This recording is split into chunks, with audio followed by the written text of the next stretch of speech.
John Shaw, thanks for joining us on the Illinois Channel. Great to be with you.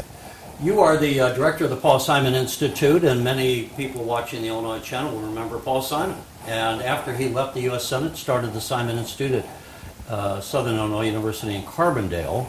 In fact, Paul Simon was one of the people behind the start of the Illinois Channel back in the day. And I think the Illinois Channel has interviewed all the directors of the Paul Simon Institute going back to Paul Simon. So we welcome you to the show. Great to be part of the assembly line. We wanted to catch up with you on what the Paul Simon Institute is doing. People know that we had a couple of years where budgets weren't being passed, which was very hard on a lot of the universities around the state that get public funding. But first, before we do that, just give us a little background on yourself. How long have you been the director, and what was your background previous to coming to Illinois? Well, I've been at the director for about 1.5 years, and my arrival at the Institute was a little surprising to me and probably to others. I'm from Peoria, so an Illinois boy, went to Knox College. My first job was in Springfield as the first class of Governor's Fellows. That was in 1979, and Jim Thompson had just started this Governor's Fellowship program, which I think has now been named the Dunn Fellowship Program. So I was in that first class of Dunn Fellows, enjoyed Springfield for a couple of years. Through the generosity of the Springfield Rotary Club, I won a Rotary Foundation Fellowship and spent 1.5 years in Sydney, Australia. As a Rotary Graduate Fellow. I went to graduate school in Sydney. And all this time your career path was what, journalism? Journalism and history, public policy. I wasn't quite sure where I was going to go. Was on the Rotary circuit throughout Australia, so I traveled around Australia giving speeches about life in Illinois.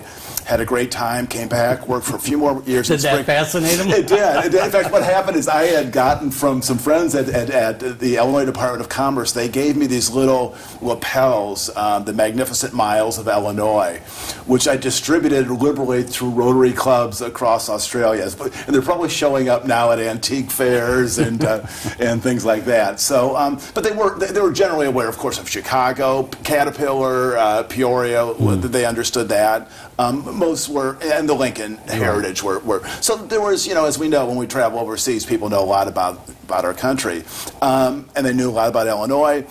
So the Australia years were good. Came back, worked some more in Springfield.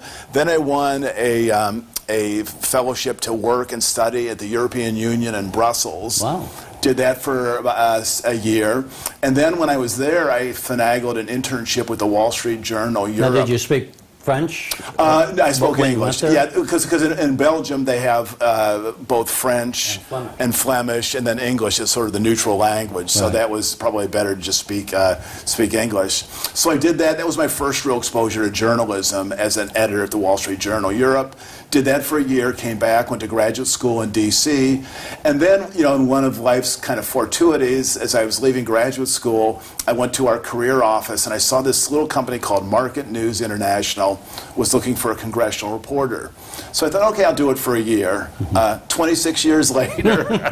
But it was great because I had covering what markets? Well, I was covering Capitol Hill as it developed fiscal policy, budget and tax policy primarily. So I had a little desk in the Senate Press Gallery and just steps from the Senate floor.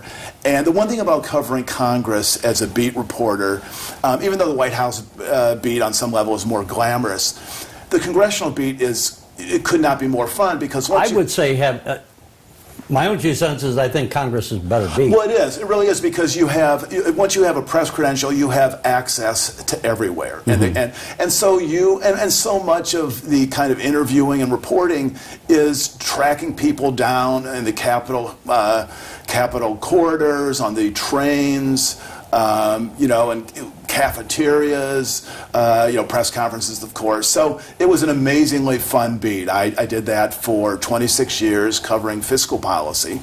Also I was doing some writing for a diplomatic magazine, so I did some writing, some profiles and features, which led to a couple of books, which led to the Simon Institute, because about 3 or 4 years ago I wrote a book on John F. Kennedy in the Senate called JFK in the Senate. And And I happened to be speaking about the book at a conference in Boston at the Edward Kennedy Institute for the Study of the Senate, speaking to a group of historians and librarians and archivists. So as they introduced me, a guy from Peoria, blah, blah, blah, I gave my talk. And then at the end of it, a gentleman comes up and approaches me, and he's a senior researcher at the Morris Library at SIU.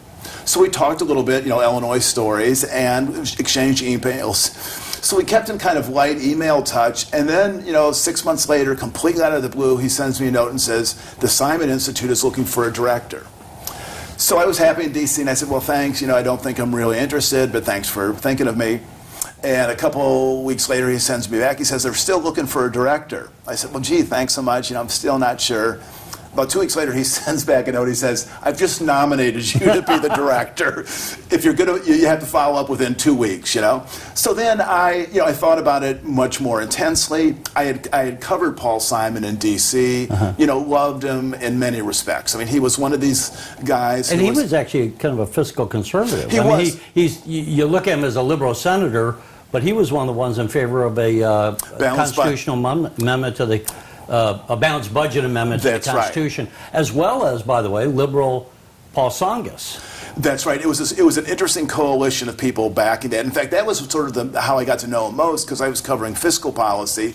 And in the mid-'90s, a balanced budget amendment was a very live debate. In fact, it came just a vote or two from clearing Congress. So I got to know him a little bit just at press conferences and talking to him a little bit in the corridors. And I introduced myself and mentioned the Illinois connection. The thing that I liked about Senator Simon most was that, he was great on issues, but there was just an element of decency to him. He treated everyone with respect, whether you're an elevator operator or the Senate Majority Leader, which is an uncommon trait in the world, let alone Washington. So, and I was aware of the Simon Institute largely through one of my predecessors, Mike Lawrence, who had gone to Knox as well, and some of his work at the Institute had been chronicled in Knox alumni magazines.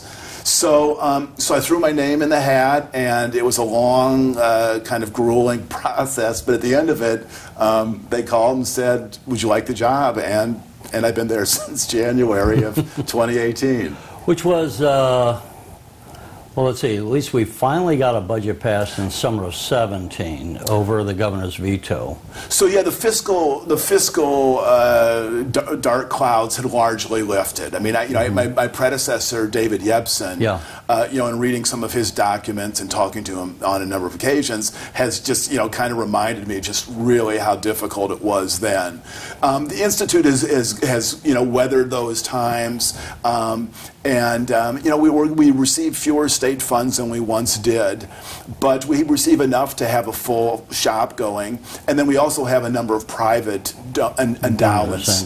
So fiscally, we're in good shape, and we're you're always raising money and trying to get our message out, but I think we've weathered the worst of the fiscal storms that beset institutions like ours. What is, for those who don't know, what is a institute, the Paul Simon Institute, and what is your purpose? How do you fit into the mosaic of public policy debate? Well, that's a great question, because there's a fair number of us out there, including in Illinois. And the interesting thing is, let me just answer it this way. A couple months into my tenure at the Institute, I met with some of my some colleagues who run other institutes. In fact, the gentleman who runs the Dirksen Congressional Center, I talked to some people at Bradley who run a leadership institute. And so we were talking about, and I said to them, I'm a former reporter. What do I need to know about running an institute?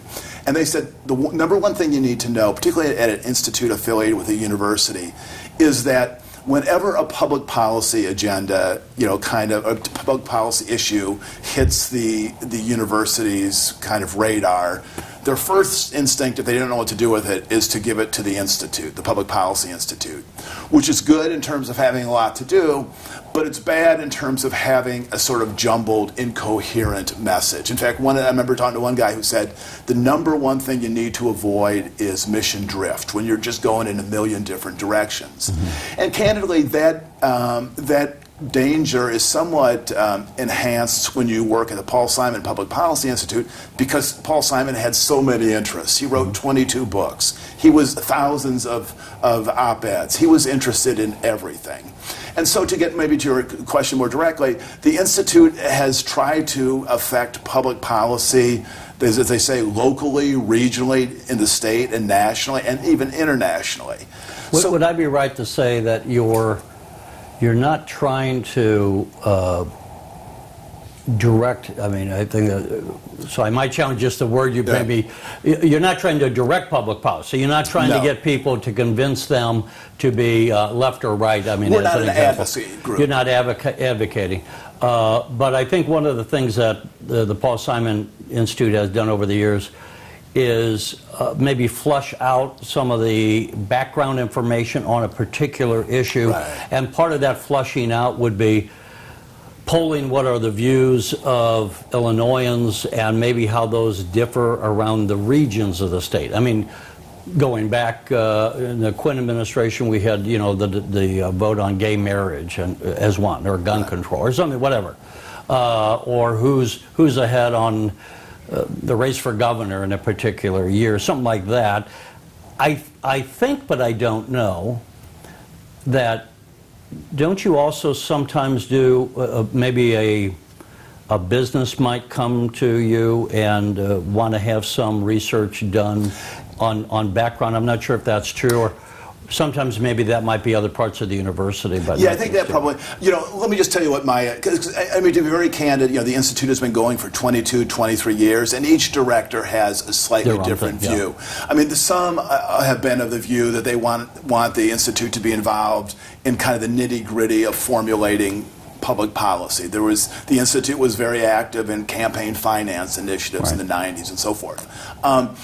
My view is a little different, which is I think we need to, as you were suggesting, frame the alternatives, frame the policy landscape, and I think the thing that makes Paul Simon and his legacy so unique is just an approach to government. And maybe this sounds cliche, but it's transparent, it's rigorous, it's fair, it's not rigged. And so I think, you know, in this very, very polarized era, to be the honest brokers is a fairly valuable service. And so what I've tried to do is just focus, and one thing I've tried to do is just focus in a couple of areas and really try to own those areas rather than getting spread out on a zillion fronts. Because, you know, and I have at my desk, I have a list of requests from people at SIU and throughout the state about projects we could do for them.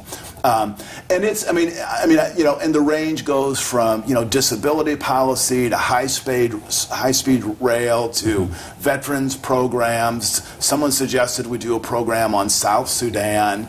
And my view is we need to focus on a couple of areas and really, as I say, own them. I mean, let me give you a couple examples. One of them is, you know, my perspective, having returned to Illinois after a quarter century, is a kind of shock at how the political culture has changed. When I was there in the early 90s, or the 79, 80, you know, Jim Thompson, kind of a deal-cutting governor, Phil Rock, you know, president of the Senate, you know, they'd have fierce battles, but then they'd go in the back room and cut a deal. You know, that culture, up until at least recently, has ended. I mean, we've had a long period of brinksmanship and battles and all. I'd say for about 20 years. For about 20 years, yeah. And so one of the things as I came back, it's like, gosh, you know, the political culture has changed so drastically. So one program we have is called Renewing Illinois. And what we do, and this is our first year, we created a summit with university students from across Illinois for a 2-day summit to just kind of talk about the big issues facing the state. And we did it carefully. We put together a small book, which we had commissioned from Jim Nolan, a kind of political guru, to just give us a factual base of, you know, the kind of the state of play on budget issues and governance issues and so forth. Because we've all been to conferences in which you spend the first 2/3 of it trying to agree on the facts. And then, you know, at the end, you try to get solutions. And so we sent out a booklet about trying to just lay a factual base We had some great keynoters. Erica Harold, the former candidate for Attorney General, gave a wonderful keynote. Jim Nolan did.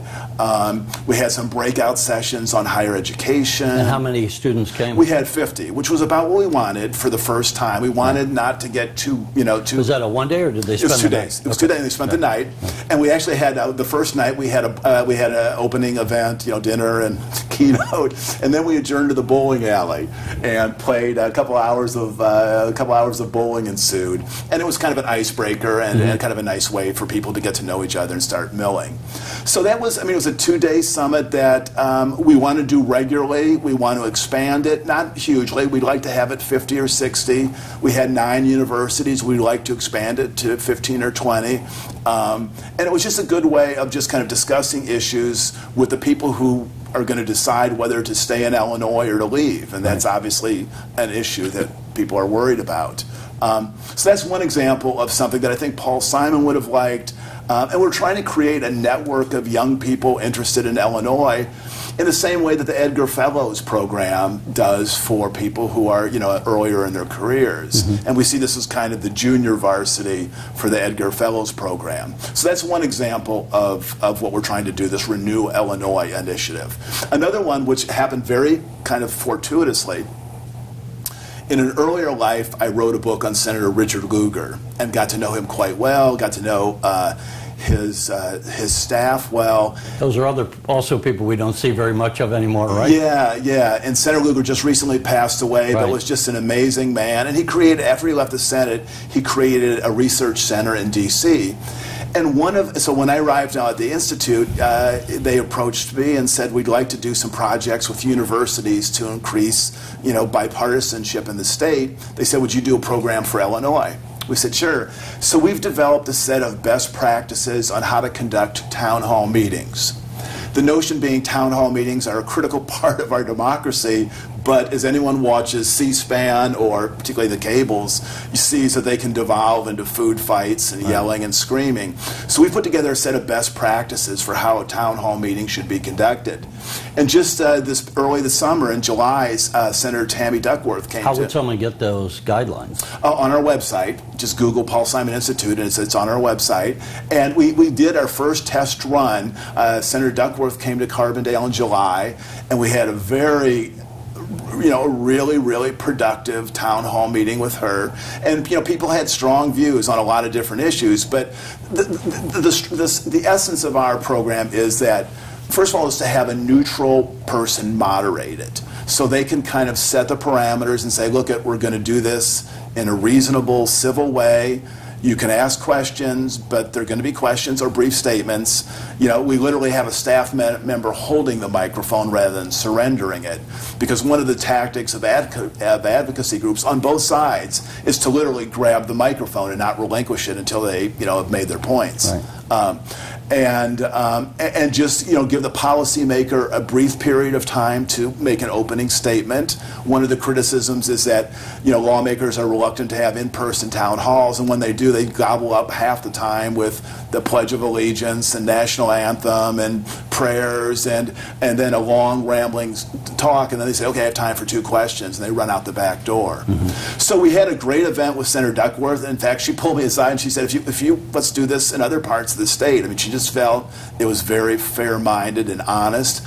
And one of the things we're going to do is invite every member of the Illinois congressional delegation to Carbondale to do a sort of model town hall meeting. And we'll get a good crowd. We promise them that. And clearly they're leaving their districts, and not everyone will do that. But we want to show how town hall meetings can be conducted in a way that is civil and respectful, and people can exchange views without, resorting to a lot of the acrimony that we see across the country. Right. With your background, one of the things that often strikes me is I like to consider myself as being financially literate, at least compared to the average person. I would imagine you are, from having covered the markets for so long, writing for the Wall Street Journal and all that you've done. I'm critical of journalism schools, that they graduate people with journalism degrees who don't know the difference between a stock and a bond. They have no fundamental understanding. And then, as you say, they don't know, if I ask them the difference between fiscal policy and monetary policy, which is which.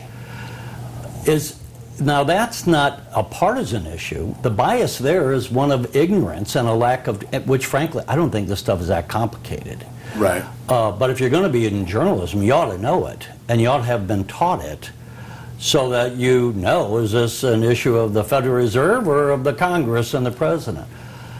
Are you frustrated when you look at public policy and bringing your own background? Am I right on that, or what are your own thoughts? Yeah, and it's not just, I mean, it's reporters, it's also policymakers who don't have a deep grounding. And yeah, in fact, when I talk to students about, careers in journalism, one of the first things I say, I may get in a little trouble here, I sort of discourage journalism school. I say, much better to have a sound background in economics or history or... Have done something. Or, yeah, to have a substantive background, because I think you can learn the art of writing and assembling stories and interviewing. I mean, it's a talent and a skill, but I think it's learnable. Right. And I don't know that you need a specific, academic degree for that. So I agree that, to have a basic foundation in economics is so interesting. To play off one of your points, I mean, like when I talk to groups, particularly having been a reporter in D.C. for so long, they always ask, okay, so does the press have a bias? Does the press have a bias? And I say, it absolutely does. We have a bias towards conflict. And the point I believe, really true from having been a reporter, for so long and even watching it now, is that reporters, there's a lot of conflict and a lot of fighting in our political system. That goes without saying. But reporters don't spend a lot of time looking at those areas when there's kind of quiet negotiations, modest progress, incremental deals, and that sort of thing. There's this focus on conflict. And I remember back in my days as a congressional reporter, as I said, I sat in the Senate press gallery, and the two leaders would begin the Senate by having opening statements. And there might be a situation where Senator McConnell and Schumer would skirmish for 2 minutes, very formulaic, a little jab here, counter jab, back and forth. And, and then they go on to the business of the day. And then I turn on the cable news and they'd say, Senate at war, McConnell and Schumer, and they got this 30-second canned exchange and just sort of run it in a loop all day.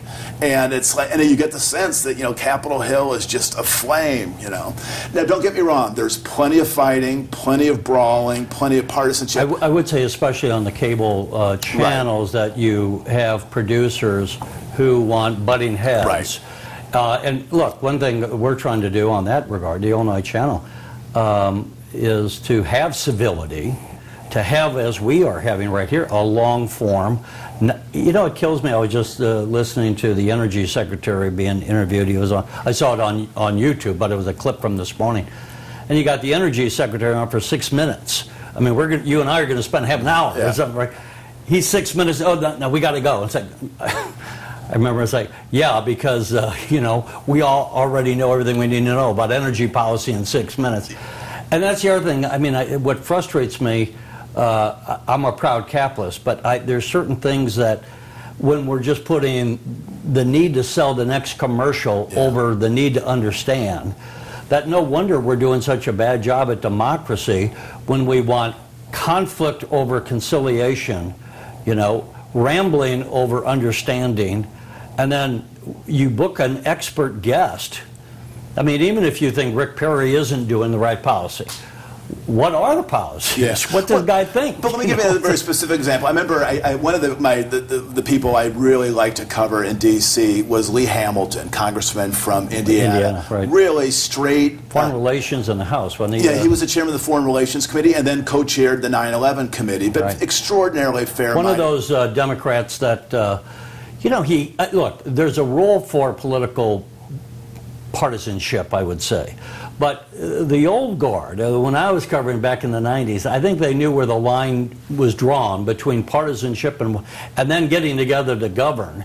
And I think that's been lost. Now we're just off the tracks. But the thing about Hamilton was so striking. I remember when I first started, the first Bush administration was in power, and so James Baker was the Secretary of State, and Hamilton was chairing the committee. Right. And it was what the administration was going to do to kind of deal with the unraveling Soviet Union. And Hamilton had this tough, hard-as-nose, but very fair-minded back and forth with Baker. With Baker. Fast forward about 2 years later, and he was presiding over a hearing with Warren Christopher, Secretary of State for President Clinton. Yeah. And Hamilton was civil, decent, but he was probably tougher on Christopher than he was on Baker, just because Christopher was not as on top of his brief as Baker was. And that's very rare that, usually the chairman of a committee carries water for the administration of their party. Mm-hmm. But Hamilton was one of these people who was fair-minded, and he was trying to figure out what the situation was. So if there was a Democratic cabinet official who wasn't giving persuasive answers, he was very polite and very tough, but he was also very challenging. But someone like a Hamilton was not exciting in the classic sense, and so he got almost no airtime. Mm-hmm. If you go to a Foreign Relations Committee hearing, and he would be asking these really insightful, nuanced questions, and then you'd have you'd have a far-right person throwing thunderbolts from the right, far left from the far left. And then if you watch it on TV, those would be the two people who would be depicted, right, and Hamilton would be ignored. Right. And so that's one of the things to kind of bring it back to the Institute, as we want to give more space for these kind of problem solvers. And it was, first of all, let students and the people who follow us, to give people like that a voice to talk about, what's going on, and to give those kind of people some airtime, as it were.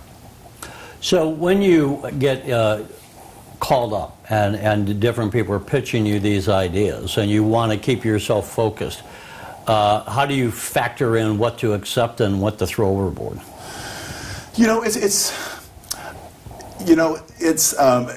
was talking. And how's your, how many people are employed in Institute? How much, you don't think of this, but doing research, I used to have a printing business in the 1980s, so my mind is wired for, you got to match your labor to your ability to produce it, right? And it's, you don't think of public policy as a manufacturing process, but in a sense it is.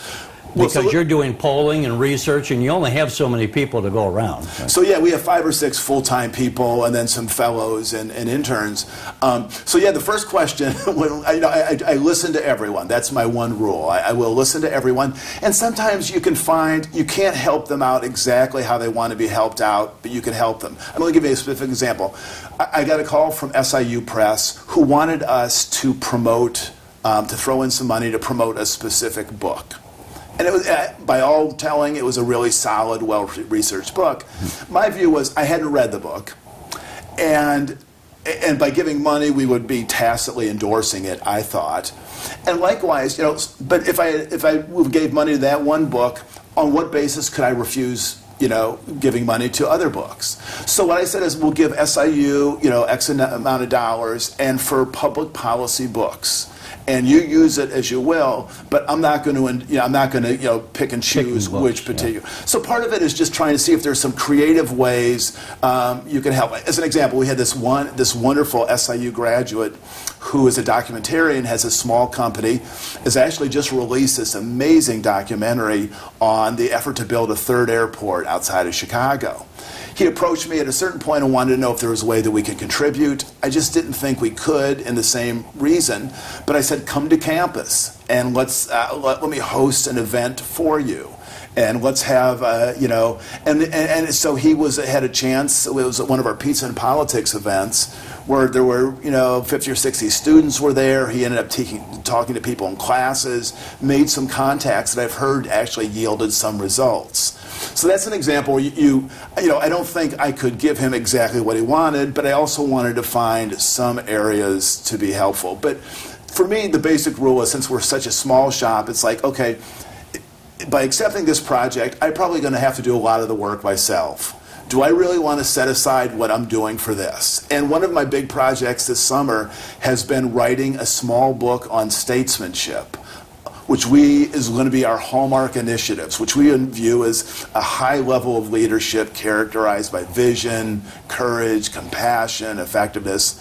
So we're putting out a primer on statesmanship, which we want to have out before the political season takes hold, and going to send it to lawmakers both in Springfield and Washington.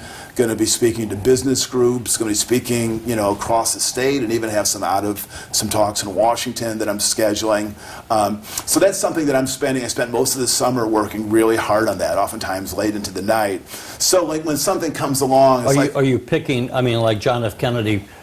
Profiles encourage, pick different examples. How are you reflecting statesmen? Well, what I'm doing is we're doing a couple what I call archetypal statesmen. And the three that I'm looking at are Abraham Lincoln, which you might imagine, George Marshall, and Martin Luther King. Each of whom has a sort of a different Interesting aspect. That two never held office, right? Yeah. But also then I have a whole slew of kind of smaller examples, such as Arthur Vandenberg working with President Truman to get the Marshall Plan and NATO put in place. Howard Baker working with Jimmy Carter on the Panama Canal treaties. Margaret Chase Smith standing up to Joseph McCarthy. Richard Lugar working with Barack Obama on an arms control treaty. So we're looking at a number of case studies and then just trying to say, okay, from these case studies, what can we learn? And then this is where the parts that I feel really good about. We're also going to give people some suggestions as to just what kind of qualities they should be looking for in their leaders and what kind of questions they should be asking about them. Are there certain qualities we should be looking for? Yeah, I mean, I think to me the first and probably the most important one, and they all sound cliche, but I think they're meaningful, like vision. The notion of not just trying to get through the next election, just survive. And, the sort of, Lincoln during the midst of the Civil War, completing the Capitol Dome, supporting legislation to create land-grant colleges. Looking beyond the crisis of the moment, right? Getting the Transcontinental Railroad. I would equate it to if you're driving to California, you know where you're going, even though if you're distracted by the kids fighting in the back seat. You can't just be thinking about that, right? You still got to know where you're headed. Well, FDR, in the midst of World War II, was thinking about, creating a new international economic order, which, resulted in the World Bank and the International Monetary Fund. Was doing work on the UN, was supporting the GI Bill to educate people. So it's that kind of quality. And then I guess Martin Luther King, just this whole sense of saying, the struggle is complicated, the civil rights struggle, it's complicated, there's factions, but he had an agenda about making sweeping changes using nonviolent resistance and was able to sort of see the long term and work around it. So to me, vision is the most important thing, the willingness to just take a look at the long term. Are you looking, something I always thought would be a great area, a great purposeful area to study. I don't know if people are. I just imagine somebody must be. But obviously the whole realm of social media has changed our elections in general, not just the elections, the whole way of doing public policy. Obviously people complain about the president. Of course, there tend to be his critics. Tweeting, but then they're tweeting. Yeah. So, the whole Congress is tweeting. The whole establishment is tweeting. We are not going to get rid of Twitter or Facebook. We might have something else come along. But the impact of social media, is, look, we had radio changed how public policy was debated. Television then changed it. We shouldn't be surprised that different mediums come along and have an impact. I didn't know if, not to put you on the spot, but I just didn't know if you have thoughts or if you even are going to look at that as a public policy instead. No, that would be interesting. When I was a reporter on Capitol Hill, I attended a symposium on the 50th anniversary of the 1964 Voting Rights Act. And one panel had three former reporters who covered it, Roger Mudd of CBS News, two other gentlemen whose names I don't recall. And they were just talking about just the way they covered the story. And they would file one dispatch a day, basically. And a lot of the critical meetings were behind closed doors. So, but they were just, one of them, I think it was Roger Mudd saying, could this bill have actually been developed in the age of CNN when breaking news, talks on verge of collapse and, or a lawmaker going out and tweeting, we're getting nowhere on this. I mean, I think it's getting increasingly difficult to enact big, consequential public policy in the age of exploding social media and cable television. I just think it makes it really, really hard. In part because and part of it is negotiations are complicated things, and I'm all for C-SPAN and open cameras and all, but sometimes for negotiations to be productive, they have to be private, and people have to keep their mouths shut until the deal is almost done. And I think that the current media climate makes that really difficult. I mean, I haven't quite thought through how we might make a program of that, but it's something I've observed as a reporter and thought, gosh, it's so hard to do really big public policy in this kind of new media environment. If you were successful, if the Paul Simon Institute was successful in the way that you would judge it to be successful, what would you achieve?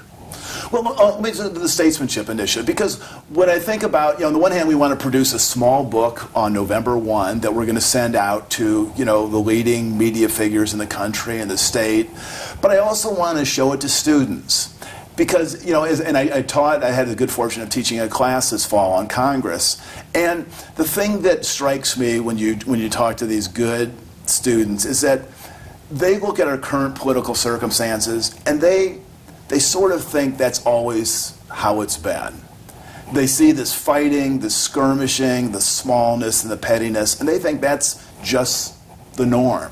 And I think this initiative, like the statesmanship initiative, without being preachy or anything like that, we're going to show that not that long ago, Americans did public policy a lot better. It wasn't perfect. There was a lot of ugliness and a lot of bad chapters in our history, but there were big figures like a Dick Lugar, right, who would break from his party. Look, when I was covering the Senate in the 90s, and you had some real giants, and you did going back previous to that, and without naming names, I would just say, to me, the quality of who we have in the U.S. Senate these days is greatly diminished. But, you had good names. First of all, you had Paul Simon and Alan Dixon. Yeah. You had Jack Danforth over in Missouri. You had Bob Kerrey of Nebraska, a Democrat who won the Medal of Honor. Sam Nunn of Georgia. George Mitchell of Maine. Pete Domenici, Bob Dole. Pete Domenici, yeah. Bill Bradley. I mean, we could just go really on. People of substance. Now, they fought over policies. Yeah. They had their partisan moments. Sometimes they got heated. But they were really people of substance. And kind of like we were saying about journalism, they brought things to the table. Most of them hadn't just spent their entire life doing nothing but running for office. And they tried to get things done. I interviewed Alan Dixon afterwards, and he was talking about, in that case, Obamacare. He was lamenting. He goes, this isn't naming a post office. You don't pass major legislation without bipartisan votes. And if you can't get one member of the other party to vote for it, then you haven't done enough to compromise. Now, I might flip it to say, as I say this, and I just interviewed Senator or Governor Edgar in your chair recently, and we talked about the Pritzker coming in. He said one of the best things Pritzker did was in the last 2 days of his spring session when he compromised with the Republicans to get their votes by giving them reforms on business to get their votes on the Capitol bill and the budget, which I also found encouraging compared to this contentiousness that we've had for the last 4 years in Illinois for whatever. You're always going to have this partisanship. But anyway, I think you're right to set some kind of a context. Yeah. The younger people, when I was younger, anything before 10 years ago was ancient history to me, But I guess we have to kind of point out to them, American democracy hasn't always been as dysfunctional as it seems to have been over the last decade. Right? Well, 2 quick points. I mean, one, I agree with you entirely. I mean, I look at when I started covering the Senate in '91. I mean, there were some, we just named them, some real giants, and I think this current Senate is way at a much diminished, lesser. Yeah. But an interesting point of context: John F. Kennedy, as a senator, once said, he goes, God, where have all the giants gone? Where have they gone? Where's Webster? Where's Clay? And he was with Goldwater and Humphrey. Well, let's even go on. Mike Mansfield, Lyndon Johnson, Hubert Humphrey.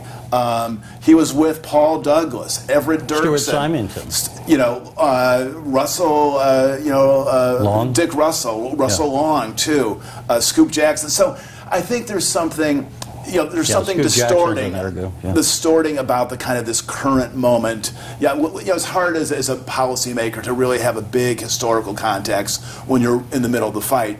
But still, the broader point is clear. I mean, I can assure you the quality of the Senate of 2019 is several I don't think notches below what it was this 20 whole years idea of attacking each other on a personal level. Right. We didn't see that before. Right. You might have said you're a hard-nosed Republican or you're a crazy liberal, but you didn't go out just calling people racist and all this stuff and just, I mean, just look at watch a clip of the debates between Jimmy Carter and Gerald Ford. And they, disagreed, and it was a tough-fought contest. But just the element of how they address each other, and if you had that on one side of the continuum, and then look at the 2016 presidential debates with President Trump, storming around the podium and so forth. So that's one of the things. I mean, I think the central point of our statesmanship initiative is to just show students, among us, and remind ourselves, us older people, that we did government a lot better. But there's another point I'm trying to make, and this is going to be interesting to see how it plays out, which is to challenge people to expect more from their party than the other party. We're so locked in this polarized view. It's sort of like, okay, we may be kind of bad, but the Republicans are worse, or if you're, vice versa.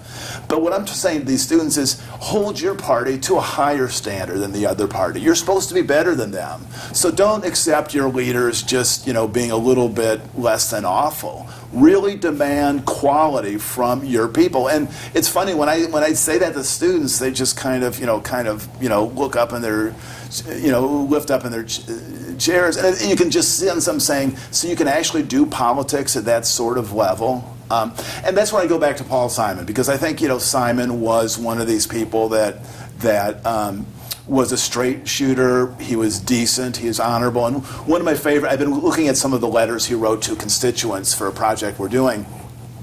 Let me tell you one of my favorites. Someone wrote him a really angry letter, I think it was on guns, and just ripped into Senator Simon and says, I disagree with you totally. This is an awful stance you're taking, and went to great lengths. Senator Simon wrote back and says, Dear so-and-so, I received your letter, and it seems that on the issue of guns you believe this, and you believe it very strongly, and I believe the opposite, and I believe it very strongly. So if this is your position, you should vote for someone else.